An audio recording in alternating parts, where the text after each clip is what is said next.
ఒక భక్తుడు రామకృష్ణులను ఈ విధముగా అడిగారు. మహాశయ, దుష్టుడొకడు హాని చేయటానికి వచ్చినా లేక హాని కలిగించినా చేతులు ముడుచుకుని మనం కూర్చోవాలా? శ్రీరామకృష్ణులు: లోకంలో వసించాలంటే దుష్టుల బారి నుండి తనను రక్షించుకునే నిమిత్తం కాస్త తమోగుణం చూపటం అవసరం సుమా. కానీ అతడు నీకు హాని చేస్తాడని భావించి ప్రతిగా నువ్వు వాడికి హాని చేయటం అనుచితం. ఒక కథ చెబుతా వినండి. ఒక బీడులో గొల్లవాళ్లు గోవులను మేపేవారు. అక్కడ ఒక మహావిషసర్పం ఉండేది. ఆ పాము భయంతో అందరూ అతి జాగ్రత్తగా మసులుకునేవారు. ఒకరోజు ఒక బ్రహ్మచారి ఆ బీడు దారిలో వస్తున్నాడు. గొల్లలు పరిగెడుతూ వచ్చి, స్వామి, అక్కడ ఒక పెద్ద విషసర్పం ఉంది, మీరు ఆ వైపు పోవద్దు అని హెచ్చరిక చేశారు. ఆ పాము గురించి నాకేమీ భయం లేదు, నాకు కొన్ని మంత్రాలు తెలుసులే అంటూ బ్రహ్మచారి పాము ఉన్న దిశకు వెళ్ళాడు. గొల్లవారు భయపడి అతడికి తోడుగా వెళ్ళలేదు. ఈలోగా పాము పడగ విప్పి అతి వేగంగా ఆ బ్రహ్మచారి వైపు రాసాగింది.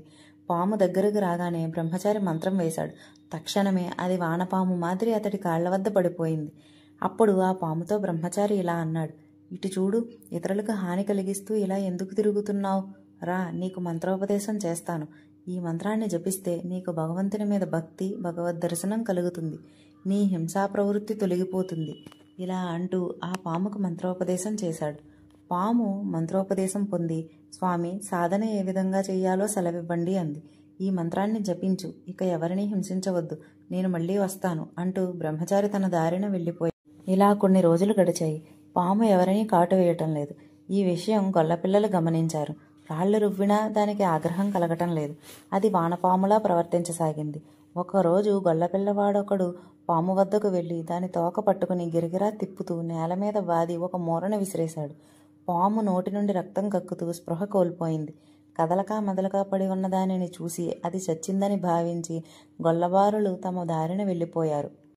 రాత్రి చాలా పొద్దుపోయాక పాము స్పృహకు వచ్చింది. మెల్లగా అతి కష్టంతో తన పుట్టలోకి పోయింది. ఒళ్ళంతా హూనమయ్యింది. కదలటానికి శక్తి లేదు. చాలా రోజులు గడిచిపోయాయి. చర్మంతో కూడిన అస్థిపంజరంలా తయారయ్యిందా పాము. అప్పుడప్పుడు రాత్రివేళలో ఆహారం కోసం బయటికి వచ్చేది. గొల్లబాలుర పట్ల భయంతో పగటిపూట బయటకు వచ్చేది కాదు. మంత్రోపదేశం పొందిన లగాయత్తు ఇతరులకు హాని కలిగించడం మానివేసింది. ఆకులు, అలములు, నేలన రాలిన పళ్ళు ఎలాగో ప్రాణాలు నిలుపుకోసాగింది. ఇలా సుమారు 1 సంవత్సరం గడిచాక ఆ బ్రహ్మచారి తిరిగి ఆ దారిన వచ్చాడు. పాముని గురించి వాకబు చేశాడు. గొల్లబాలురు ఆ పాము చచ్చిపోయిందని చెప్పారు. కానీ బ్రహ్మచారికి వారి మాటలలో నమ్మకం కుదరలేదు. ఆ పాము మంత్రోపదేశం పొందింది. దాన్ని సాధించే వరకు అది మరణం పొందజాలదని అతడికి తెలుసు. తాను పెట్టిన పేరుతో పిలుస్తూ దానికోసం కలతిరిగాడు. ఆ పాము గురుదేవుని పిలుపు విని కలుగు నుండి బయటకు వచ్చి అతి భక్తిభావంతో ప్రణామం చేసింది. ఎలా ఉన్నావు అడిగాడు బ్రహ్మచారి. స్వామి, నేను బాగానే ఉన్నానండి జవాబిచ్చింది పాము. కానీ నువ్వింత చిక్కుపోయావేమిటి అని అడిగాడు బ్రహ్మచారి. గురుదేవ, ఎవరికీ హాని కలిగించవద్దని తమరు ఆదేశించారు కదా, కాబట్టి నేను ఆకులు పళ్ల మీదనే జీవిస్తున్నాను. బహుశా ఆ కారణంగా కాబోలు చిక్కుపోయాను అంటూ జవాబిచ్చింది పాము. ఆ పాము సాత్విక గుణాన్ని అలవరుచుకుంది. దానికి ఎవరి మీద కోపం లేదు. గొల్లబాలురు తనని దాదాపు చంపివేసినంత పని వేశారనే విషయం దానికి పూర్తిగా మర్చిపోయింది. కేవలం తిండి లేనందునే నువ్వింతగా చిక్కుపోయి ఉండవు, మరేదో కారణం ఉండాలి, కాస్త ఆలోచించి చూడు అన్నాడు బ్రహ్మచారి. గొల్లబాలురు తనను నేలకేసి బాదిన సంఘటన దానికి అప్పుడు మాత్రమే గుర్తుకొచ్చింది. స్వామి, నిజమే, ఇప్పుడు జ్ఞాపకానికి వచ్చింది. ఆ పిల్లవాళ్ళు ఒకరోజు నన్ను తీవ్రంగా నేలకేసి బాదారు.